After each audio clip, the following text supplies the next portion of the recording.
მოგესალმებით, ეთერშია მედია კავშირი ობიექტივი გადაცემით საუბრები ეკონომიკაზე. მე მის წამყვანი ოთარ ანგურიძე გახლავართ.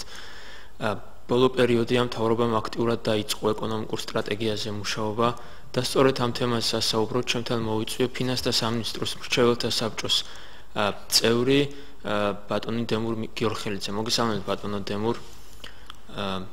დიდი მადლობა ჩვენთან მოწვევისთვის და მოდით დღევანდელი ჩვენი გადაცემაც სწორედ აი ამ ეკონომიკურ სტრატეგიას დავუთმოთ, რადგან როგორც აღმოჩნდა საზოგადოების დიდი ნაწილისთვის დღემდე არ არის გარკვეული თუ რა არის ეს ეკონომიკური განვითარების სტრატეგია და რას უნდა მოიცავდეს ეს დოკუმენტი.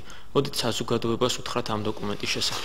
ალბათ მე უფრო როგორც დამოუკიდებელი ანალიტიკოსი და დამოუკიდებელი პირი ისე ვისაუბრებ, იმიტომ რომ მრჩეველთა საბჭოზე, ფინანსთა სამინისტროში ამაზე მხოლოდ დაისვა საკითხი, ეს იყო 3 კვირის უკან, შემდეგ ჩვენ ამ თემაზე შეკრება არ გქონია, შეიძლება სამუშაო რაღაც ფორმა მიმდინარეობს იქ, მაგრამ ასე როგორც საბჭოს პოზიციას მე ვერ მოგახსენებთ, იმიტომ რომ ჯერჯერობით ეს ჩამოყალიბებული არ არის. მე იმ შეხვედრაზე, რომელსაც ეკონომიკის მინისტრი წესწრებოდა, ფინანსთა მინისტრი იყო თავისთავად, გადაწყდა რომ ეროვნული ბანკის პრეზიდენტსაც მოვიწვევდით და კიდევ 1-2 მთავარი სამინისტროს ხელმძღვანელსაც, რომ შეიკრას ის წრე, რომელსაც პრინციპში უნდა კონდეს ერთიანი ხედვა იმისა თუ რაზეა საუბარი. უფრო ფუნდამენტალურ რამეს გეტყვით, მე დავსვი შეხვედრაზე საკითხი პრინციპში გაზიარებული იქნა ყველა მიმართულებით. საერთოდ რანაირი სახელმწიფო გვინდა ჩვენ ამაზე 22 წელი გადის და არ დავმჯდარვართ. ყველა რაღაცას ვიძახით დემოკრატია, ვიძახით დასავლური ორიენტაცია, რაღაც და არაფერი ამის უკან შემდეგ არ არის.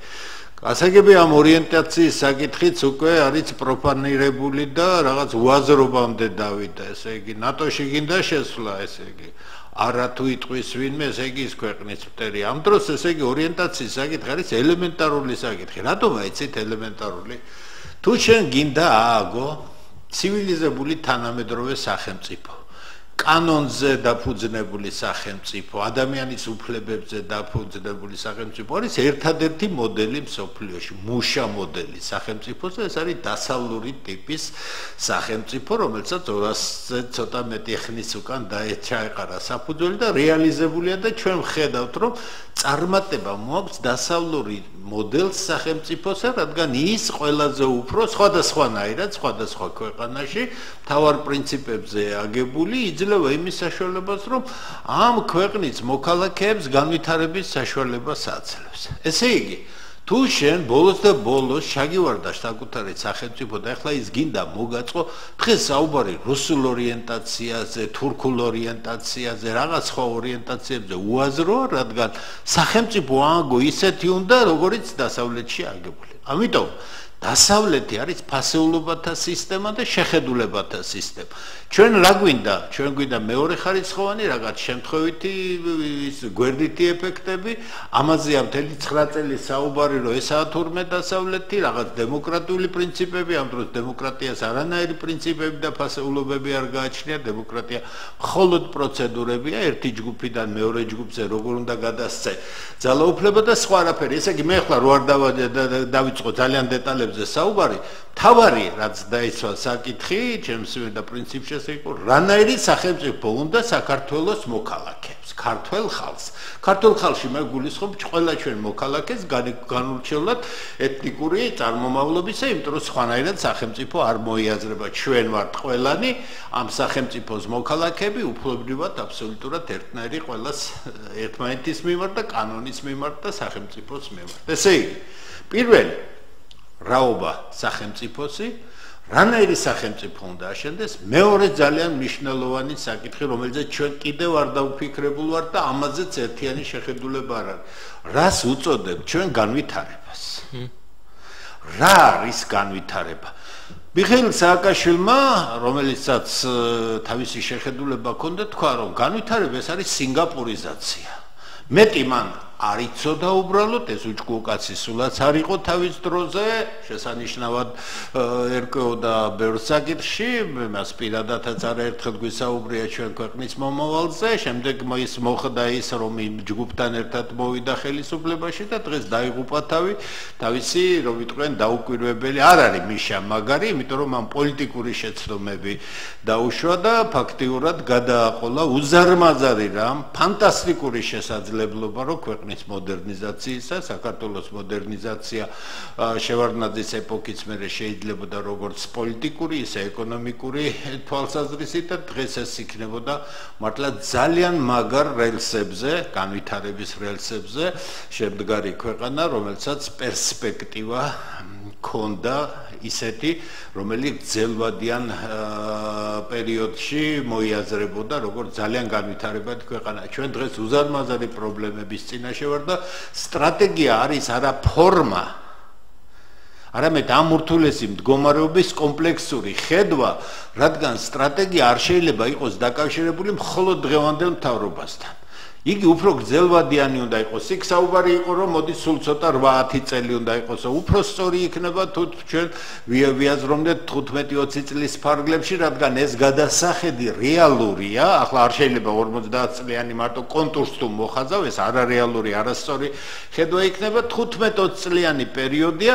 ცხადია, კორექტივი 5 წლის მერე, 10 წლის მერე შეიძლება იქნას შეტანილი, მაგრამ თუ სტრატეგია სწორადაა და პროფესიულად არის გაკეთებული 5 და 10 წელიწადი მას არსობრივად ვერ შეცვლის.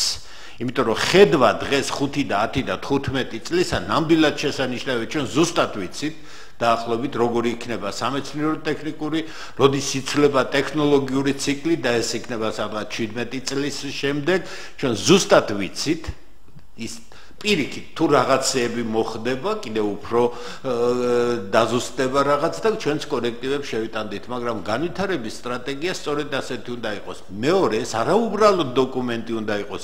ეს უნდა გახდეს ნორმატიული დოკუმენტი. ანუ მას კანონის ზალა უნდა მიეცეს, კანონქვემდებარე იქნება თუ ამას პრინციპში არ აქვს მნიშვნელობა. მთავარი ის არის, რომ როდესაც მთავრობა ამ სტრატეგიას მიიღებს გაზრებულად ამის შემდეგ ყველა სამთავრობო სტრუქტურას ესექნება როგორც მოდელად და აქედან საკუთარ რომ იტყვიან სამოქმედო პროგრამებს დასახავენ თუ სტრატეგია სწორად იქნება გაკეთებული იგი ფაქტიურად პროგრამული დოკუმენტიც იქნება იმიტომ რომ ფინანსთა მინისტრმა სწორად თქვა რომ ჩვენ უნდა გავწეროთ ვადებიც ეტაპები და უნდა გავწეროთ ფინანსები რადგან თუ ფინანსებზე არ მიაბი შენ ყველაფერი ის რაც არ გასაკეთებელი მაშინ უბრალოდ კეთილი სურვილების ჩამონათვალი იქნება და ეს კი არასერიოზული იქნება მსმენელი გვიცდის დიდი ხანია შემოიყვანეთ ეთერში და შემდგომ განმოგწოთ საუბარი გისმენთ გამარჯობა მოგესალმებით მოგესალმებით კარგო ბატონებო და მივესალმებით მსმენელს და მაყურებელს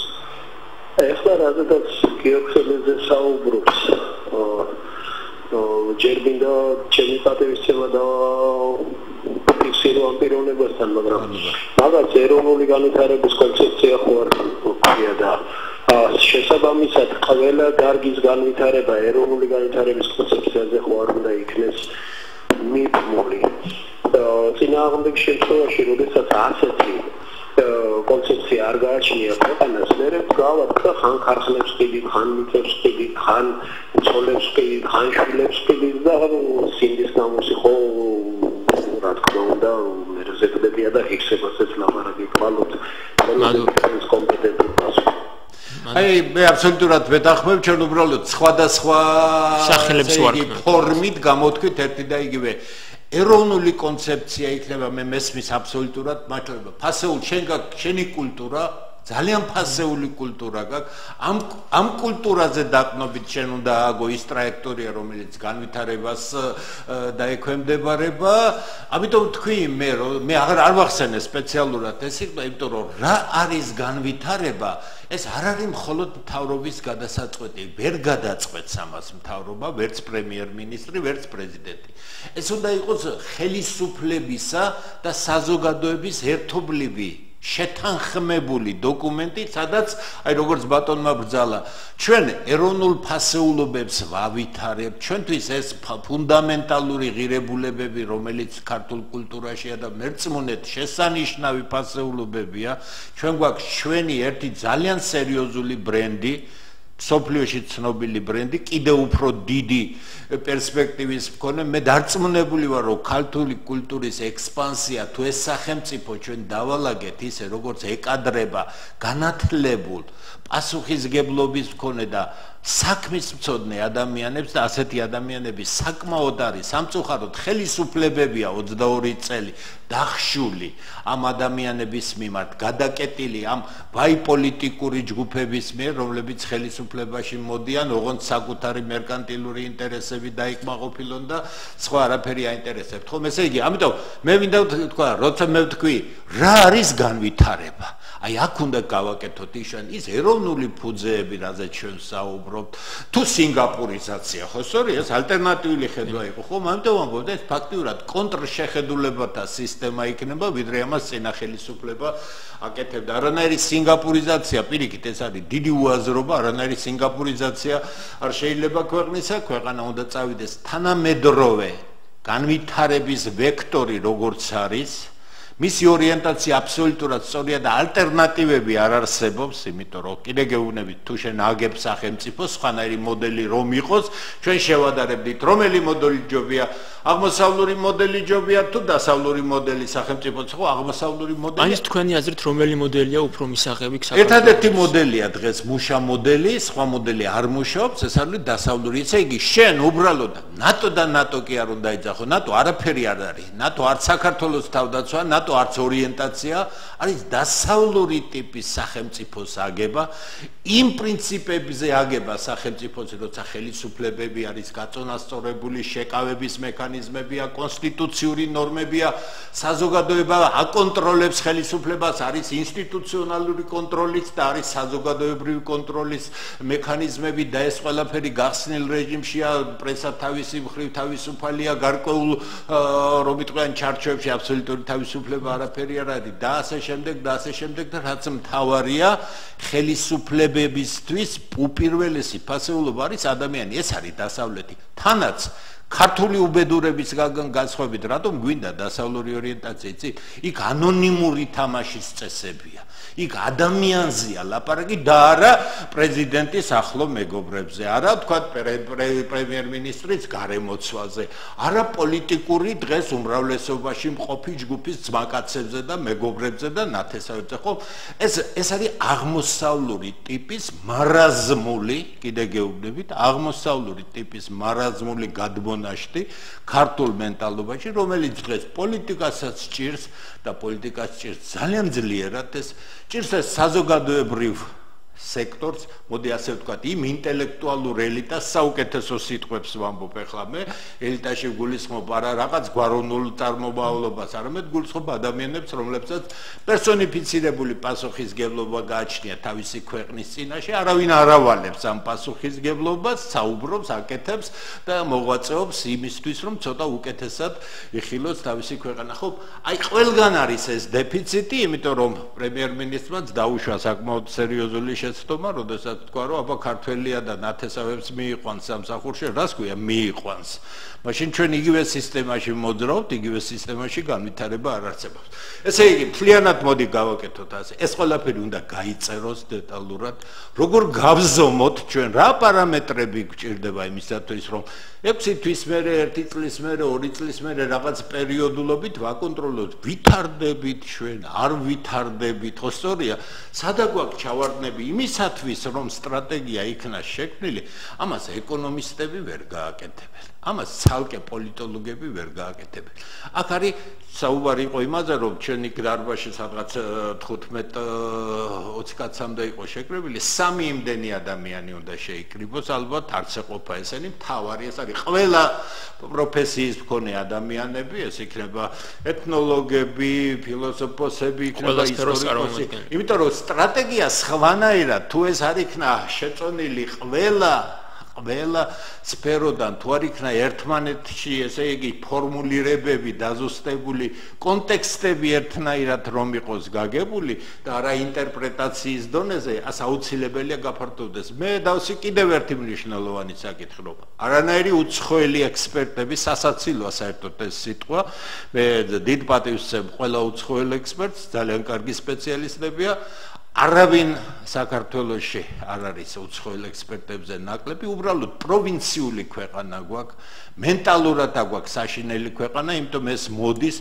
აი იმ კომპრადორული პოლიტიკური ჯგუფებიდან რომლებიც ხელისუფლებაში მოდიან და კომპრადორული ელიტიდან რომელსაც უცხოეთთან ევაჭრება საკუთარი რესურსებით შუაში დგას ხელისუფლებებიც ქართული ელიტაც საბედნიერო მე ახლა ძალიან პირდაპირ და მოურიდებლად ვისაუბრებ იმიტომ არის საკუთარი ზარდაფასება იმიტომ არის უიგნორირება პროფესიონალიზმისა წესიერებისა იმიტომ რომ კომპრადორულ ელიტას არ აინტერესებს შიგა რესურსი პირიქით არ უნდა არსებობდეს ეს მისთვის არსებობს უცხოელი რომელსაც ის მიყიდის ამ ქვეყნის რაღაც რესურსს ხო სწორედ დღეს ამას მიყიდის და თვითონ იქნება ხეირით აი ეს მიდგომები უნდა დაინგრეს და მე ვთქვი რომ არანაირი უცხოელი არ არის საჭირო სასაცილოა შეურაცხყოფელია რომ შენი ქვეყნის განვითარების სტრატეგიაზე დაგიჯდეს და უცხოელმა გითხრეს რომ შენი კულტურა შენი ენა შენი სახელმწიფოებრიობა უნდა განვითარდეს ასე მე ვთქვი მეორეც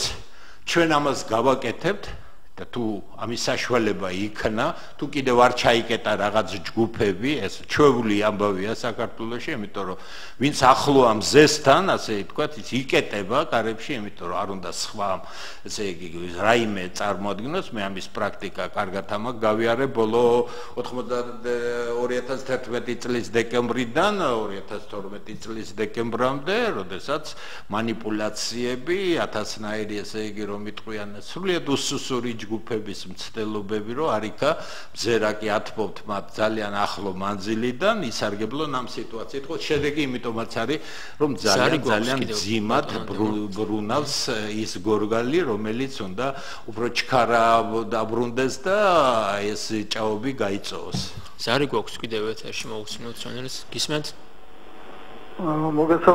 მოგესალმებით ბატონ დემურთანა მაქვს შეკითხვა როგორც ფინანსთა სამინისტროს მრჩეველთან ისე მუსირებს ასე რომ ვეტერანებს ომში მონაწილეობისათვის თანხა ემატებათ დანამატი რამდენად რეალურია ხო ემატებათ მადლობ ყურადღებისთვის ესე იგი ცხადია სოციალური პოლიტიკა ამ ვითარებაში იქნება გაცილებით უფრო მიზანმიმართული გაცილებით უფრო დიფერენცირებული მე თუ ნებას მომცემ თქვენ ამ შეკითხვაზე ალბათ უახლოესი ერთი კვირის მერე უფრო როდესაც შეკრება იქნება და მინისტრთან სპეციალურად დავსვამ ამ საკითხს იმიტომ რომ მე თვითონ არა მაქვს ამ წუთში ინფორმაცია კონკრეტულად ამ საკითხზე ჩვენ საუბრობდით იმაზე რომ სოციალური პოლიტიკა უნდა იყოს აქცენტირებული ფინანსებით გამაგრებული და აუცილებლად უნდა იყოს ადრესირებული ჯგუფები ანუ გამოიკვეთოს ყველა ის ჯგუფი სოციალური ჯგუფი რომელიც ნამდვილად საჭიროებს დახმარებას ეს არის შრომის უნარამო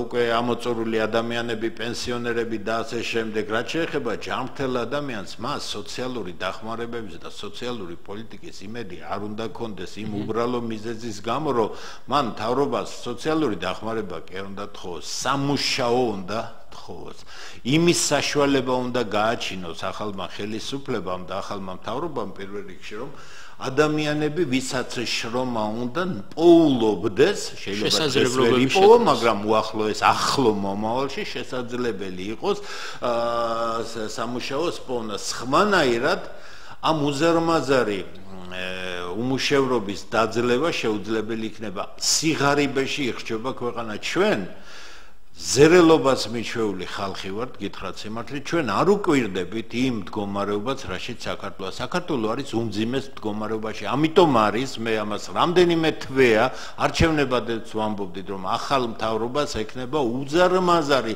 ფუნდამენტალური ხასიათის პრობლემები რაში ეს არის თითქმის 70%-იანი უმუშევრობა 72% ახალი კვლევის შედეგებს გეუბნები, NDI დემოკრატიული ინსტიტუტის კვლევებია, უნდა ვენდოთ ჩვენ ამას, იმიტომ სწორია ეს სხვა კვლევაც უჩვენებს 72% საქართველოს მოქალაქეები ამბობენ, რომ ისინი არიან დაუსაქმებელი, სწორია ისინი არიან დაუსაქმებელი. მეორე ირიბი მაჩვენებელი ამისა საქართველოში ხელფასს იღებს ჟანსაღი მოსახლეობის მხოლოდ 27%.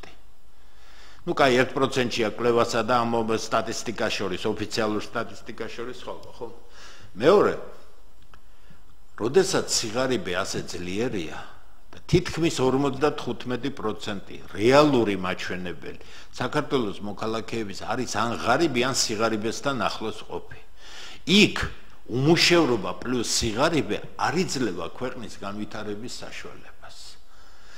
ეს, რომელსაც აი ამ ფორმით მე უკვე რამდენიმე ხანია საუბრობ, თითქმის 2-3 ჯერ კიდევ ჩემს მონოგრაფიაში მიუთითეთ, ძალიან სრულიად ახალი მაშინ თხოვე მე მქონდა ამის საშუალება, რომ სტატისტიკის სამსახურმა თითქმის 2 თვე იმუშავა და სრულიად ახალი მონაცემები გამიკეთა, როგორც მე თხოვე მათ, დიდი მადლობა გადაუხადე მაშინ მათ და სრულიად ახალი სტრუქტურა გამოჩნდა დასაქმებისა და ასე შემდეგ და პირდაპირ შემიძლია გითხრათ, რომ თუ არ გავიაზრებთ ჩვენ ამ ფუნდამენტალურ რამეს ჩვენ ვერ მივალთ შედეგებამდე. ეხლა რაღაც ფონდი ამუშავდება და ფონდი ისე იქნა წარმოჩენილი იგივე ერთ-ერთი ვაი მინისტრის მიერ, რომ ესე იგი მიდი ბანკში გლეხო და იქედან მოგცემენ შენ ესე იგი კრედიტს და წადი და იხარე და მამული აყვავე, ეს ზღაპრები არის შესანიღბად იმისა, რომ მოდი კიდე ერთ ძალიან დიდ პრობლემას შევეხოთ.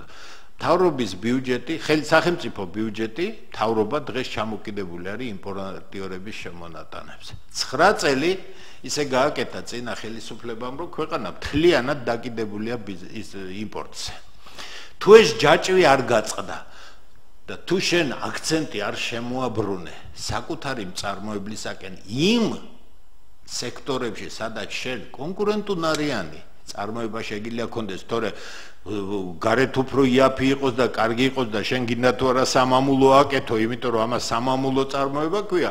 ეს არის ძალიან ცუდი მიდგომა და ეს არ შეიძლება, მაგრამ ის რომ საქართველოს ბაზრები გადავსებული არ იყოს თურქული პამიდორით, თურქული კიტრით, ვაშლით და ასე შემდეგ, მწვანილით, სახელმწიფო შესყიდვები ჯარისთვის და არ იყოს ისეთი ფანტასტიკური, კიდე გეუბნებით, როდესაც საქართველოს მოქალაქეები გაიგებენ იმ შესყიდვების სტრუქტურას, ფასებს, თუ ეს მოხერხდა და თუ ეს ხელმისაწვდომი გახადა ახალმა ხელისუფლებამ, მართალია დღეს კონტროლის პალატა განადგურებულია და ფორმალურად არსებობს, მაგრამ თუ ის აღდგება და სახელმწიფო ბიუჯეტის კონტროლი ისევ კონტროლს დაექვემდებარება, მაშინ ჩვენ ვნახავთ რა კატასტროფული მდგომარეობაა, ხო?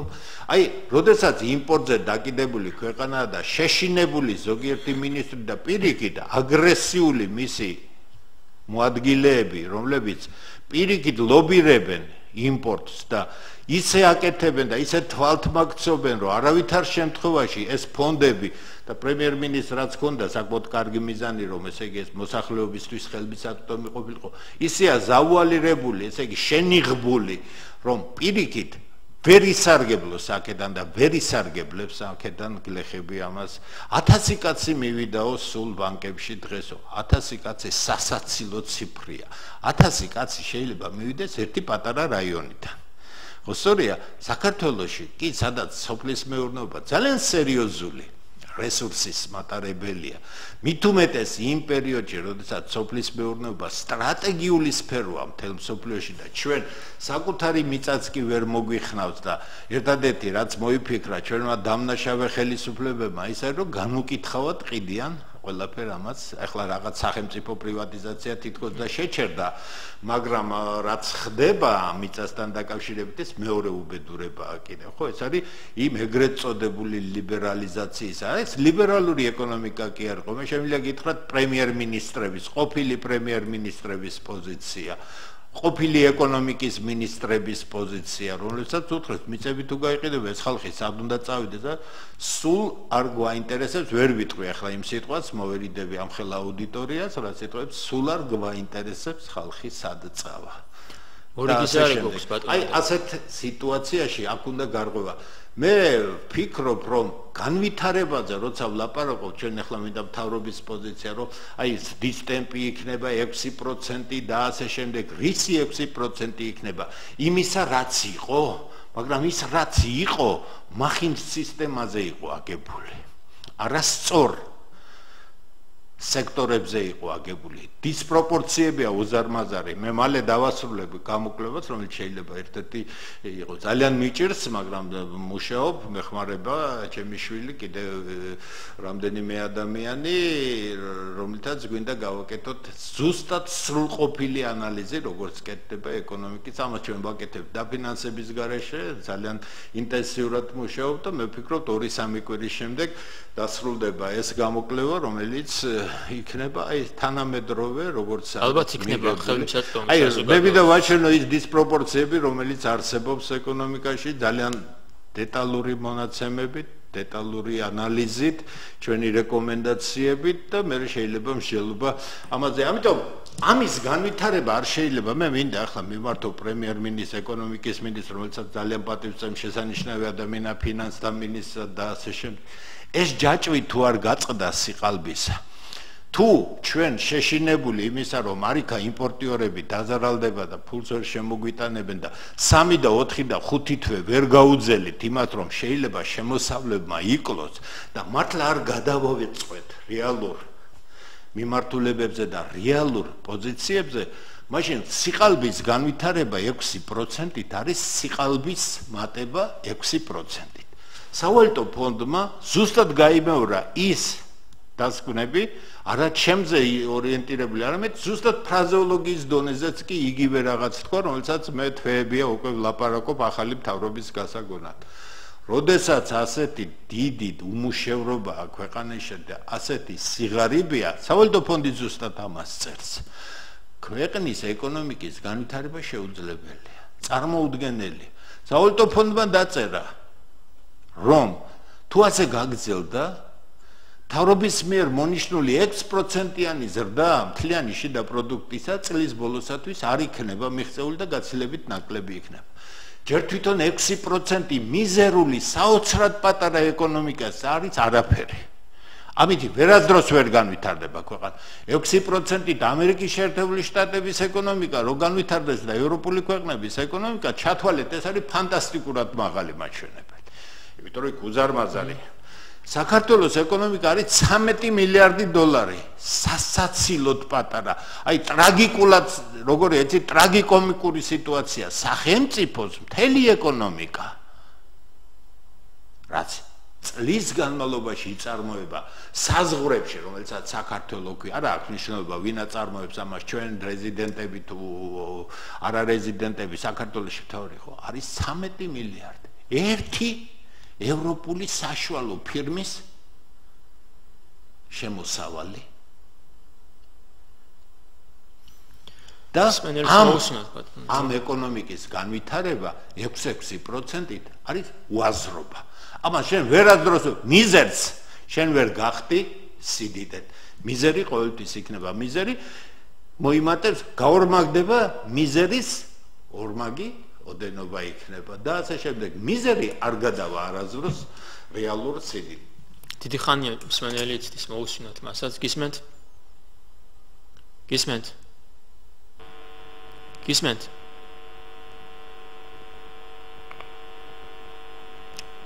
დიახ, ეთერში ხართ გისმენთ?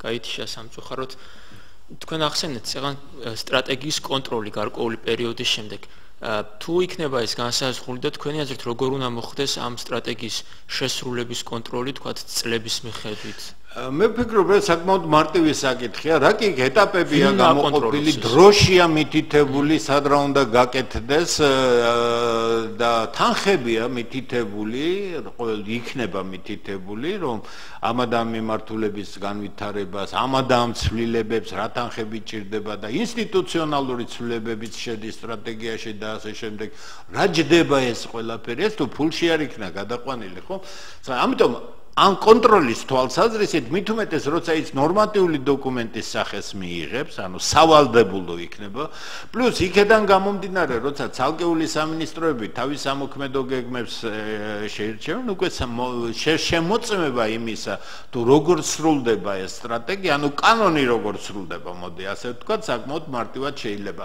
ამიტომ ვამბობ, მე კონტროლის პალატა შემთხვევით არ მიხსენებია, შემდეგ კონტროლის პალატა არის და უნდა იყოს არა მხოლოდ ფინანსების მაკონტროლებელი, არამედ თავრობის ამა თუ იმ საქმიანობის და მთლიანად საქმიან შესრულებადობის ეფექტურობის შემფასებელიც და ამის მეთოდიკა არსებობს ჯერ კიდევ პარლამენტში როდესაც მე ვიყავი შესანიშნავი პაკეტი მოვამზადეთ ამისა ამის თაობაზე ცალკე შეხვედრა იყო მაშინდელი თქვათ პოლიტიკური ლიდერებისა სააკაშვილიც ესწრებოდა ამას ბატონი ზურაბჟვანიაც ესწრებოდა ყველა ლიდერი ესწრებოდა როცა ჩვენ გავაკეთეთ ამის პრეზენტაცია ეს იყო სრული პაკეტი მაგრამ კონტროლის პალატა უკვე რეალურ ძალაუფლებას იღებდა და ეს უნდა იყოს კონტროლის ხელისუფლება რომელიც უკაცრეს კონსტიტუციურ და საკანონმდებლო ჩარჩოში მოქმედებს ამის ნაცვლად რომ განვითარებულიყო იმიტომ არ არსებობს კონტროლი არ არსებობს რეალური შეფასებები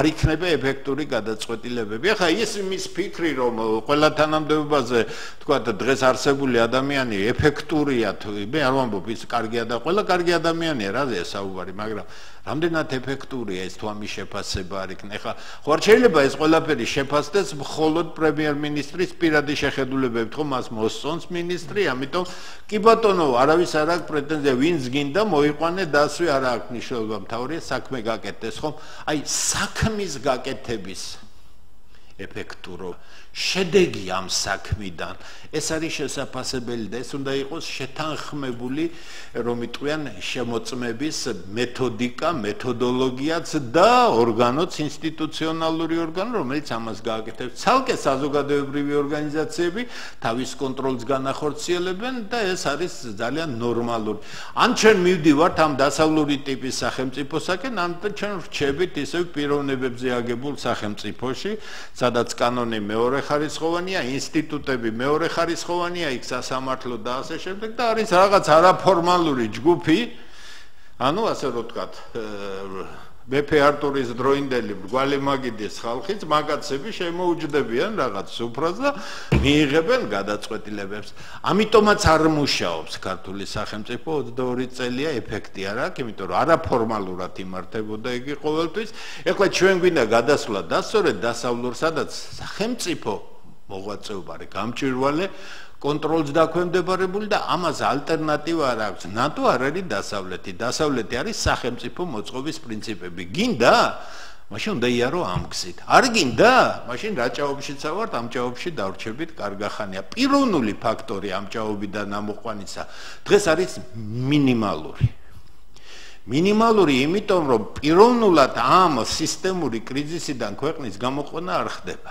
აქ ხდება სტრატეგიის დონეზე გამოყვანა თანამოაზრეების დონეზე გამოყვანა არსებობს თუ არა ის პროფესიული ჯგუფი რომელსაც სისტემური კრიზისიდან შეუძლია გამოიყვანოს ქვეყანა სახელმწიფოში ინსტიტუტები არ ფუნქციონირებენ პიროვნული ფაქტორი აქ ძალიან დიდია ერთი მხრივ რომ პიროვნება უნდა შეძლოს კრიზისული მენეჯერების კრიზისული მთავრობის ანუ ადამიანებისა რომლებსაც არაწრფივი აზროვნება გააჩნიათ ეს არ არის შედეგი რომ მიაწვევი ასე ვთქვათ 1 კილოგრამით რაიმე სიტყვაზე და იგი წაიწევს 1 სანტიმეტრით ასე არ ხდება სისტემური კრიზისისას აქ სრულიად სხვა ტრაექტორიიდან გამოდის სიტუაცია ამ ჭაობიდან ან ჩვენ წავალთ აქედან ან და ამ სისტემური კრიზისიდან ნებელოვითი გადაწყვეტილებებით არაფერი ვერ გამოვა გავიმეორებ ერთ მაგალითს რომელიც ხშირად მომყავს ვინც გინდა ის ვიყავი პრეზიდენტი პრემიერ-მინისტრი აი ამას რო გაუშვებ ხელს ის ქვევით მოდის რანაირი კარგი პიროვნებაც არ უნდა იყოს რანაირი ძლიერიც რანაირად შეძლებული ამას თუ რაიმას არ მოუხერხებს ზევით არ წავა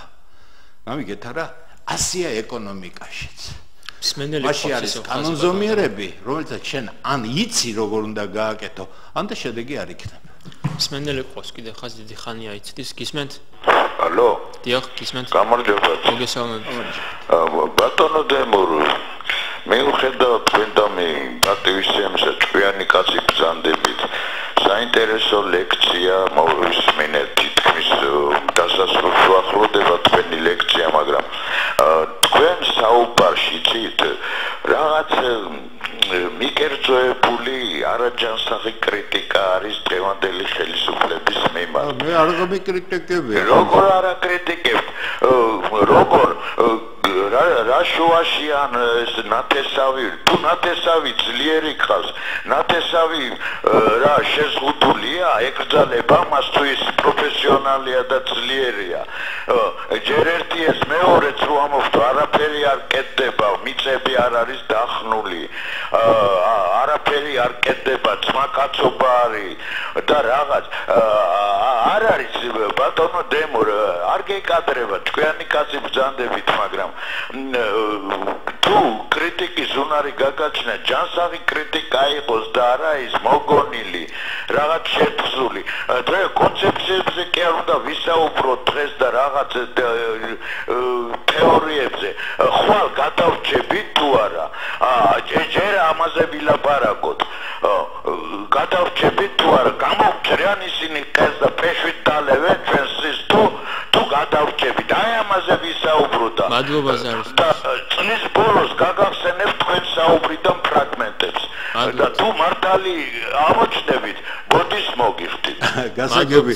მე ჩემ მესმის თქვენი გვინდელიც ყავს, მოусმინოთ მასაც ბატონო დემურ და დიდი ხანი რო არ ვალოდინოთ. გისმენთ? სკაიპი შეიძლება? დიახ, გისმენთ? მოგესალმებით.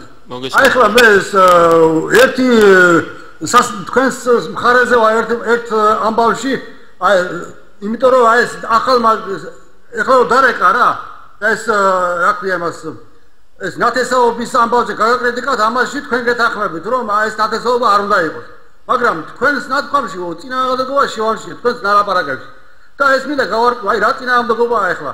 ერთი მხრივ ამბობთ რომ დასავლური გზა და მეორე მხრივ ამბობთ რომ ესე იგი აი ეს პოლიტიკოსები თურმე ხალხზე არ ფიქრობენ და მე წინააღმდეგობას იმაში ვხედავ რომ დასავლური გზა არის ზუსტად ისეთი რომ ის დასავლური გზა არ ფიქრობს ხალხზე. დასავლური გზა იმას ნიშნავს რომ კომუნისტური და სოციალისტური ელემენტები სახელმწიფოს არ უნდა კონდეს უფლება ხალხზე იზრუნოს, ხალხმა თავის თავს უნდა მიხედოს და სახელმწიფო უნდა გადაახადოს, მეტი არაფერი არ აინტერესებს. ძალიან ბევრი მაგალითია დასავლეთში სოციალურად ორიენტირებული სახელმწიფო. შესანიშნავი კითხვებია, ორივე რეპლიკა რომელიც მოვისმინეთ არის თავისი შინაარსი ძალიან მნიშვნელოვანი. ბოლოდან დავიწყებ, არ არის ეს დასავლური არის უდიდესი პასუხისგებლობა, ჩვენ არ ვიცით დასავლური ძალიან ცუდად ვიცით, ჩვენ დასავლეთი იმიტომ შეაძოლეს ქართულ ხალხს, რომ გეი პარადები მოუნდომეს რუსთაველის პროსპექტზე და თითქოს თავისუფლება და თითქოს ესე იგი ყალბი ადამიანის უფლებები, როცა შეიძლება ყირაზე გადახვიდეს, არანაირი დასავლური თავისუფლება არ არის. ამიტომ ვერ დაგეთანხმებით, მაგაში უდიდესი პასუხისგებლობაა დასავლეთში, ხელისუფლებებია, საკუთარი ადამიანების და სოციალური პოლიტიკა არის ერთ-ერთი უმნიშვნელოვანესი განსაკუთრებით იმ ზონაში, რომელსაც ევროპა ქვია და თუკი ჩვენ ევროპულ არჩევანს სიტყვით არა საქმით ვეწევით, მაშინ ჩვენ პასუხისგებლობა ყოველთვის უფრო მეტი გვექნება, ვიდრე სოციალისტური ქვეყანაში იყო, რადგან დასავლეთი ამის საუკეთესო მაგალითია. ახლა გაჩნდა პრობლემები, მაგრამ იქაც კიდევ არის სერიოზული ცალკე თემა საუბრისა ევროპული კრიზისის შემთხვევაში. რაც შეეხება პირველ ბატონს, ასევე უდიდესი პატივისცემით მინდა ვთქვა, მე არ ვაკრიტიკებ არავის, მე ვსაუბრობ იმას, რაც არის კარგად ინფორმირებული ადამიანი ვარ, არანაირი სურვილი არ მაქვს ვინმე გავაკრიტიკო, მაგრამ საზოგადოება, რომელშიც მსჯელობა არ მიდის, მე გეუბნებით იმ ჩემ უკმარისობას, რასაც მე ვხედავ და მე ვიცი ეს, რომ ასე არის.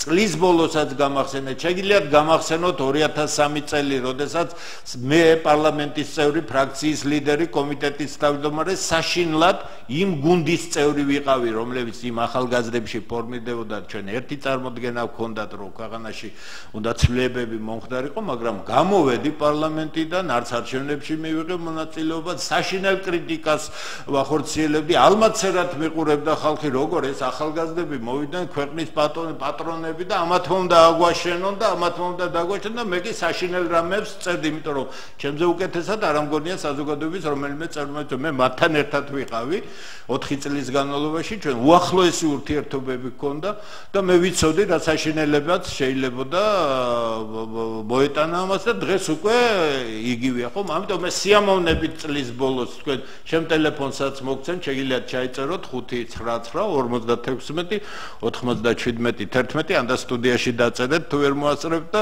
გეტყვიან მე შეგხვდებით მე გაგახსენებთ ზუსტად წლის ბოლოს საკითხი წლის ბოლოს იქნება სერიოზული გადაფასებები გადარჩენაც რაც შეეხება ვერავინ ვერაფერს ვერ დაღუპავს ამ ქვეყანაში ხვალინდელი აქცია და საერთოდ ნაციონალური მოძრაობა თუ არსებობს დღეს ესეც ახალი ხელისუფლების დამსახურებაა მოდით ასე ვთქვათ პირდაპირ მათი არასწორი პოლიტიკის შედეგია არანაირი ვთქვათ გადარჩენის მიზანი არ შეიძლება კონდეს რომელიმე პარტიისა პარტიები ცხოვრობენ საზოგადოებაზე დაყრდნობით ხო სწორია ნებისმიერი პოლიტიკური პარტია უნდა მიუშვა იმოქმედოს კონსტიტუციის ფარგლებში და საქართველოს მოქალაქეები თუ დაუჭერენ სიცოცხლის უნარიანია დღეს გამოდის უსუფაშვილი ბატონი უსუფაშვილი პარლამენტის თავმჯდომარე და ქართული დემოკრატიის თურმე ყველაზე დიდი მიღწევა ის ყოფილა რომ ნაციონალური მოძრაობა გადაურჩენია ხო სწორია აი ეს მიდგომებია მე ამას ვაკრიტიკებ სწორედ ამას არასდროს არ მივიღებ იმიტომ რომ თუ შენ ხელისუფლება რომელიმე პარტიას აცოცხლებ ეს რა პოლიტიკური პარტიაა და ეს რა პოლიტიკური ცხოვრებაა ყველა პოლიტიკური პარტია უნდა ცხოვრობდეს საკუთარი ცხოვრებით კონკურენტულარიანი უნდა იყოს და ეს მხოლოდ იმ შემთხვევაში იქნება თუ საზოგადოებრივი მხარდაჭერა ექნება მას და ხელისუფლება ეხლა ნაციონალური მოძრაობა თავის სატელიტ პარტიებს კვებავდა და პარლამენტში მოყავდა და რაღაცას აკეთებდა რა განსხვავება იმათ შორის თუ ახალმა ხელისუფლებამ ახლა ნაციონალური მოძრაობა გადაარჩინა და კიდე ერთ-ორ პოლიტიკურ ლიდერს დაუძახა და უთხრა აბა შენ გაძლიერდი და ეს არ არის პოლიტიკური ცხოვრება ასე ჩვენ ქვეყანას ვერასდროს ვერ ავაშენებთ არა და მხოლოდ პოლიტიკური პარტიებით უნდა იმართებოდეს. ხელისუფლებები პოლიტიკური, ანუ მსოფლმხედველობის მქონე პოლიტიკური ძალებით უნდა ესე იგი იმართებოდეს. ხო, მე ხლა ასე ხელოვნურად შექმნილი დღეს წავიდა ნაციონალური მოძრაობა, მოკდა მისი ინფრასტრუქტურა. ხო, სწორი. მოვიდა ახალი ხელისუფლება, ეხლა ეს გააჩენს ირგვლივ პოლიტიკურ პარტიებს, წავა ეს ხელისუფლება, მოკდება ესეო სიტუაცია. მოვა ახალი ღმერთი და ახალი აღშენებელი და კიდე რაღაცას გააჩენს და ასე მუდმივ ციკლში ჩვენ ვიტრიალებთ განვითარების გარეშე. ამიტომაც არის სწორი, აი შვენივრად დასვა თვითონ ამ გადაცემის რომ იტყვენ არც ისე რომ სტრატეგიული თვალსაზრისით მაშინ უკვე როდესაც არსებობს ხედვა საზოგადოება ყველა პოლიტიკურ პარტიას უკვე არ მისცემს თავისუფალი თამაშის საშუალებას აგერ არის სტრატეგია ქვეყანა ეს არის განვითარება ამ გზაზე გააკეთებ რაიმეს გექნება ხალხის მხარდაჭერა არ გააკეთებ ან მიმართულებით რაიმეს მაშინ არ გექნება ხალხის მხარდაჭერა ხო სწორია ამიტომ რა არის იცით ჩვენ პოლიტიკური სისტემა არა გვაქვს ჩამოყალიბებული ყველაზე დიდი შეცდომა და შეგნებული შეცდომა დაუშვა ედუარდ შევარდნაძემ როდესაც 95 წელს მას კითხეს და უთხრეს რა ვქნათ ისევ პარტიული პარლამენტი იყოს, როგორც იყო 92-95 წლებში, გახსოვთ ხო არა, ესე იგი შეიძლება ახალგაზრდა ხარ, თლათ არ გახსოვთ, ხო? უამრავი პარტია როცა იყო, გასაგებია იქ არეულობა, სამოქალაქო ომი, ჩვენი უდიდესი ტრაგედია, ხელისუფლების ჩამოგდება, რაც დაუშვებელი იყო და ასე შემდეგ, ხო? არა დავიღალებეო და ეხლა მოინდომა პარლამენტის შექმნა, შეიქმნა ხელოვნურად მოქალაქეთა კავშირი, გაჩნდა მეორე ალტერნატივა, ანუ შავი კედრის დაპირისპირება, იქ ასლან აბაშიძე გაჩნდა, დანარჩენი და რა გამოვიდა? პოლიტიკური პროცესი, რომელიც უნდა განვითარებულიყო მულტიპარტიული სისტემის თვალსაზრისით, ავტომატურად აიძულებდა ის კონკურენცია და ის სიტუაცია დაჯგუფებოდნენ ერთმანეთისგან, ან და შემდეგი არჩევნებზე ძალიან ბევრი ვერ მოხდებოდა. ამის ნაცვლად ჩვენ მივიღეთ ხელოვნური მონოსტრუქტურები და რა მივიღეთ? სამი პოლიტიკური ჯგუფი მოვიყვანეთ. ქართველმა ხალხმა ხელისუფლებაში 22 წლის განმავლობაში ახლა მეოთხეა ხო მოდი ჯერ სამზე ვისაუბროთ ამ ახალი ჯგუფის საუბარს და არც ერთი პოლიტიკური ძალა ვინც ხელისუფლებაში იყო დღეს არ არსებობს ეს არის ტრაგედია ეს არის დასაფიქრებელი ეხლა გადავრჩებით რომ ვერავინ ვერ დაანგრევს ქართულ სახელმწიფოს გამიგეთ არა ვერანაირი ნაციონალური მოძრაობა ვერავით არის მისი დამნაშავე ლიდერები საქართველოს სახელმწიფოს ხვალ ვერაფერს ვერ უზამენ ვერც ხვალ უზამენ და ვერც ერთი წლის მერე ეს გარდაუვალია ამაში არავის ეჭვი არ უნდა შეეპარა ამიტომ არ არის ასე პანიკურად საქმე რომ არიქა გადავრჩებით ჩვენ თუ რაიმე ვავნეთ ჩვენ ქვეყანას 22 წელი კარგად უნდა გავიაზროთ ქართველმა ავნო პირველ რიგში მისმა დაუკვირვებლობა მისმა ემოციურმა და მისმა არა საღმა რომ იტყვენ და არა ფხიზელმა დამოკიდებულებამ ყველაფერს. ახლა დღეს ყველა ვიმკით, ყველა ერთნაირად დამნაშავე ვარ ჩვენ მეტნაკლებად იმაში, რომ ქვეყანა ასეთ ჩიხში არის შესული და დღეს ჩვენ საუბრობთ იმაზე, რომ დამნაშავე ჯგუფი, რომელსაც უზარმაზარი ხელისუფლება ჰქონდა, ხვალ კიდე რაღაცას რაც უნდა ის გააკეთონ კონსტიტუციის ფარგლებში. ხალხი როგორი მხარდაჭერით შეხვდება მაგას თქვენ თვითონ ნახავთ და როგორი იქნება განვითარება მოვლენებისა, იმაც ნახავთ. ჩვენ გვჭირდება განვითარება. ჩვენ გვჭირდება, რომ საქართველოს მოქალაქეები კეთილდღეობას ნელ-ნელა იღებდნენ. ხო, სწორედ საკუთარი შრომით. თუ ეს არ არის, ყველაფერი განცილული იქნება. ყველა პოლიტიკური ჯგუფი წააგებს, თუ ამ ჭაობიდან გამოსავალი არ იქნა მოძებნილი. სარი გვაქვს კიდევ ერთ ეშში დიდი ხანია იცით სამწუხაროდ. გისმენთ? ალო? დიახ, მოგესალმებით. გისმენთ? შეიძლება? დიახ, ბრძანეთ. აბა თქვენ ბრძანეთ, რომ ადგილობრივი მოსავლიანობა არ აგვაქვს და შემოგვაქვს პროდუქცია საზღვარგარეთიდან. ამის გათვალისწინებით სახელმწიფომ, მთავრობამ გადაწყვიტა მცირემწიან ფერმერთა თვის საგაზაფხულო სამუშაოების შესასრულებლად გამოყო თანხები. სიები დაიბეჭდა, წავიდა სადაც ჯერ არს, მაგრამ წარმოვიდგინეთ რა ხდება, ეს არის საგაზაფხულო სამუშაოებისათვის და არა სხვა რამისთვის. დღევანდლამდე მე საგარეჯოდან გირეკავთ. 4000 კაცია აღრიცხვაზე შიქს ქალაქ საგარეჯოში. მოვიდა 220 ბარათი. ესე იგი ამ ბარათებით 220 ბარათი რა 4000 კაცს რას უშველის. და ესეთი პასუხი მოგცა გამგებელმა. არა უჭირს ივნისში და ივლისში არ მოიხნებაო? ივნისში და ივლისში მოხმული არ გივიჭია რა გინდა ახლა ასეთში გამგებელს იცი საქმე და მოკალი ახლა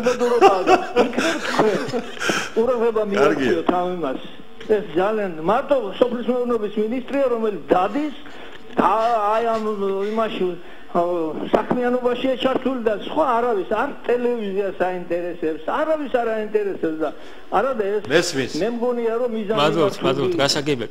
კიდევ ერთ ძარს მოусმინოთ და შემდგომ ვპასუხოთ ერთად. გისმენთ? გამარჯობა.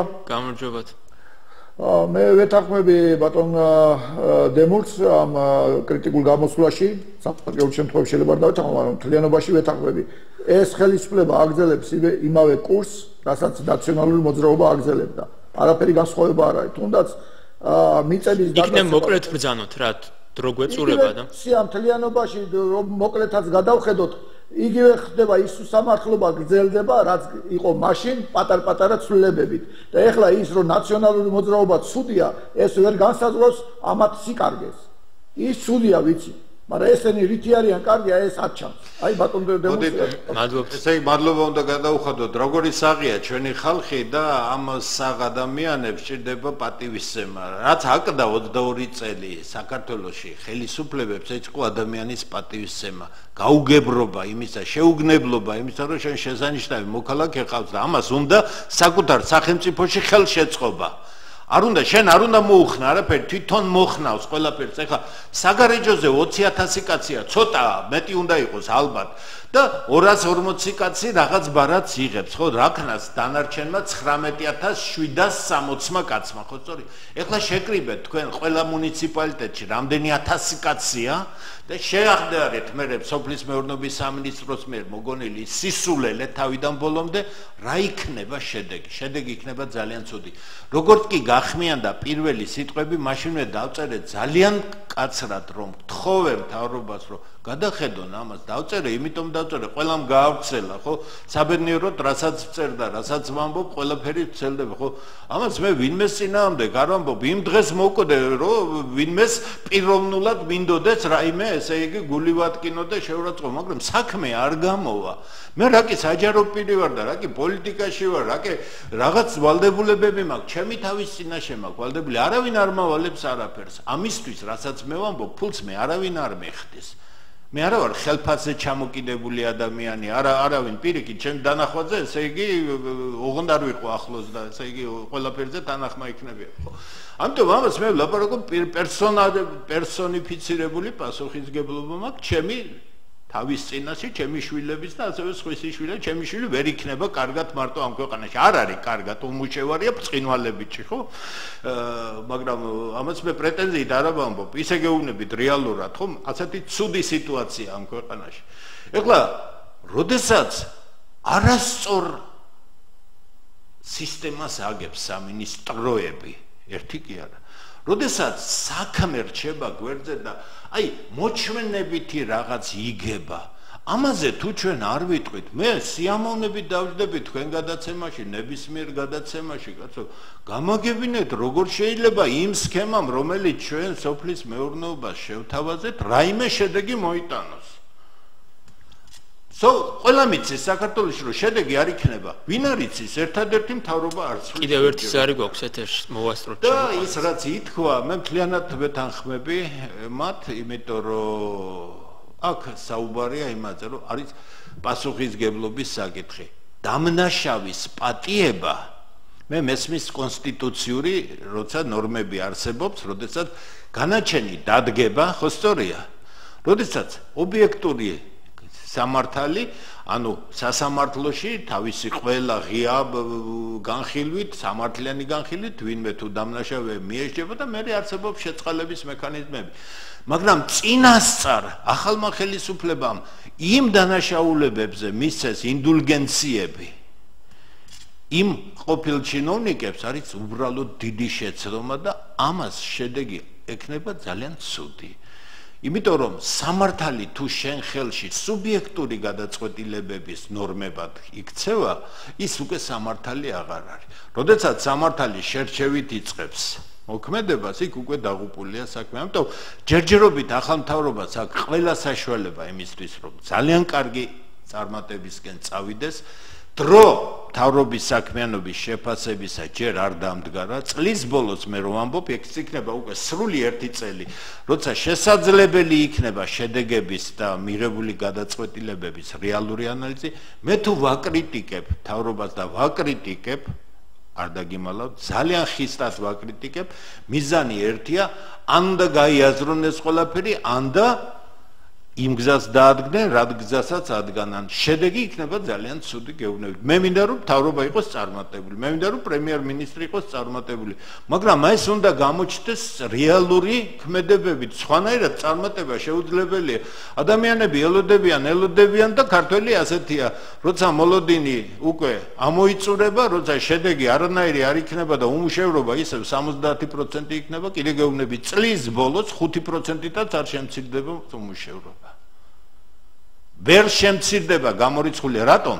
თავარსაც გეტყვით.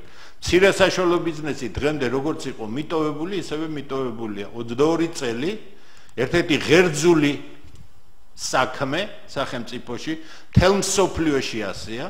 მცირე და საშუალო ბიზნესი უზრუნველყოფს დასაქმებას როგორც წესი, იქ ეკონომიკის ლოკომოტივები, დიდი წარმოებები, დიდი ფირმებია, ხო? მაგრამ თავარი დასაყრდენი სახელმწიფოში რომ დასაქმება იყოს მაღალი არის მცირე და საშუალო ბიზნესი. მცირე და საშუალო ბიზნესი არის ქუჩაში მიტოვებული. საბანკო სექტორი დახურულია მათთვის, სახელმწიფო პროგრამები დახურულია მათთვის, სახელმწიფო პოლიტიკაში ისინი არ ფიგურირებენ. აბა როგორ უნდა შეიცვალოს სიტუაცია ამიხსენით? მე ძალიან კარგად გარკვეული ადამიანი ვარ, კიდე გეუბნებით, ვისაც ეჭვი ეპარება, ყველასთან ერთად დავჯდები. მე რასაც ვაკრიტიკებ იმის გარეშე მდგომარეობა არ შეიძლება. ახლა ვინმე კაბინეტში ზის კარგად და რაღაც გადაწყვეტილებებს იღებს და შედეგი არ არის 6 თვის თავზე შედეგი არ არის, ეფექტური გადაწყვეტილება არ არის სამინისტროებში მიღებული. მაშინ კიდე გეუბნებით, ახლა რა გავაკეთოთ? ჩვენ ვუცადოთ სანამ გავა 3 წელი და მერე 3 წლის თავზე რა გამოვა? ან 2 წლის თავზე ვიღაც ჯოხ შემოკრავს და ნაბერწკლები აიკრიფება და ჩვენ ვიქნებით ესე იგი გაბწყინებულ ქვეყანაში არ ხდება ასე გაბწყინება მოაქვს შრომაც თუ ადამიანები არ შრომობს იქ ვერავინ ვერ შეძლებს მდგომარეობის შეცვლას ელემენტარული ლოგიკა არის ამიტომ მე გავაგრძელებ იმას რასაც ვაკეთებ მე ვარ ღმერთის წინაშე მართალი და მართალი ვარ საკუთარი თავის წინაშე და ყველა იმ ადამიანის წინაშე, ვისაც ვაკრიტიკებ. არაფერი პიროვნული მე არ გამაჩნია. ამ კრიტიკის დროს არაფერს არ ვითხოვ. გამორიცხულია.